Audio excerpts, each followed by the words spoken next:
Now, this guy right here was sizzling hot at end of the season that we're going to discuss. So let's get with it. What's good, people?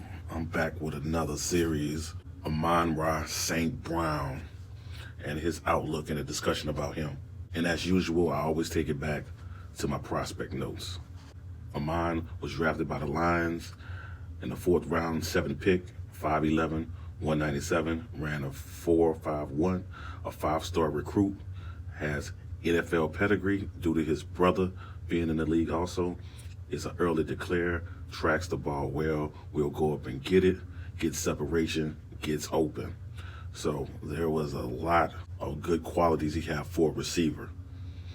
The only issue I had with St. Brown coming in, because he not only had them good qualities, but he met my prototype.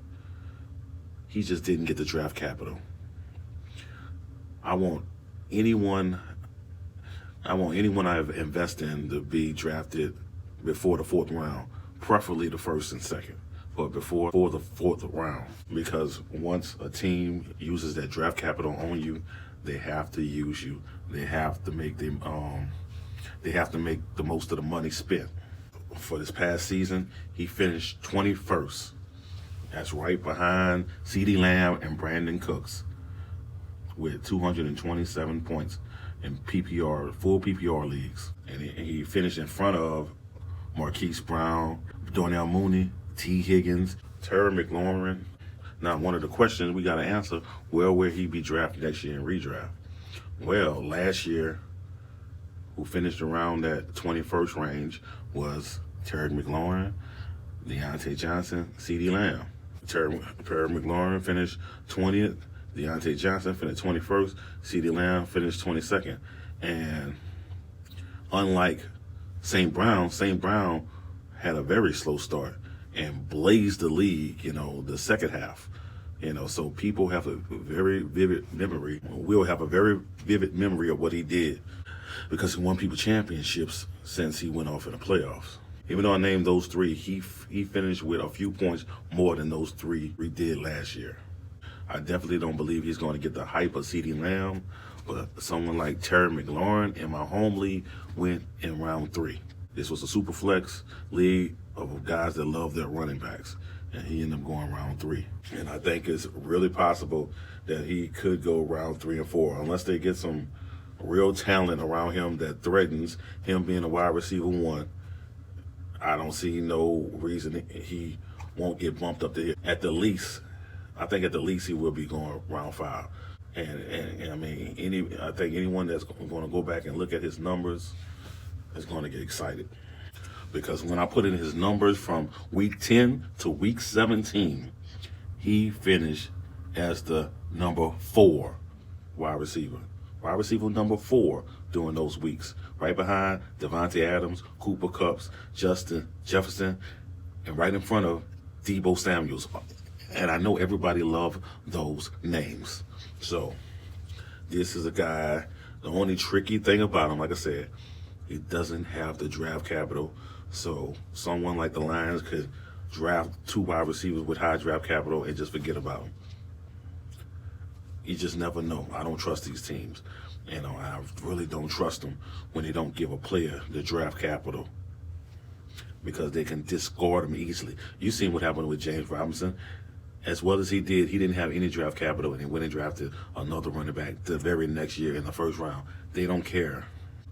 Next question, what is he worth in Dynasty? I think at the most he is worth a late first, at the most. And it's funny, and this is how much draft capital matters. If he was drafted in the second round or the first round, if he was drafted in the first, he'd be damn near worth like a 103, 102. Like he'd be worth at least like 105. Easy, because he have the draft capital and they know they got to make the most, of the money they spent on him. We would know the team has to make the most of the money they spent on him. With 4th round draft capital and only 1 year of seeing it, with no competition on the team, at the most his ceiling is worth a late first, maybe 2 seconds, 2 high seconds. Now there are some people, if y'all did any trades for St. Brown like 3 months ago, you ran off like a bandit. You probably got the sweetest deal. But just to give you an idea, I went on DLF to find some trades that happened this month. In one league, looks like on 12-19, he was traded for a 23 second round. In another league, a person put a deal together, St. Brown and Devontae Smith to get Cooper Kupp. Oh my goodness. In another league, on 12-24, St. Brown and a 22 second round was put together to get Jacob Harris, a 22 first, and two 22 thirds. Another league on 12-28, Darnell Mooney, 22 second, a 23 third, was put in a deal to obtain St. Brown. The latest deal on here, it was Donovan Peoples-Jones, Jawan Johnson, 23 first, was put together to get Ronald Jones and St. Brown. So those are the type of deals you currently are looking at. I didn't see any, I seen one deal, with a 22 first, but the dude was getting a 22 second back. So you can always get those deals if you willing to give up a second. I think that's too expensive to get a 22 first. But, if you're giving me a 23 first, that's different. I'll make that trade all day. You want to give me a random 23 first for Amon-Ra St. Brown? Done deal. I'll go ahead and gamble that as well as he did last season, the second half. I'll make that gamble because he doesn't have the draft capital. I am big on draft capital, and he just doesn't have it.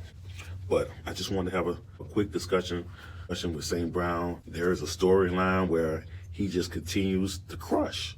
Definitely is that storyline, but there's also a storyline where Hockenson comes back. They add a free agent, draft another wide receiver with high draft capital, and he don't get close to the production he got. You got to figure out which storyline you're willing to invest in. Anyway, good luck.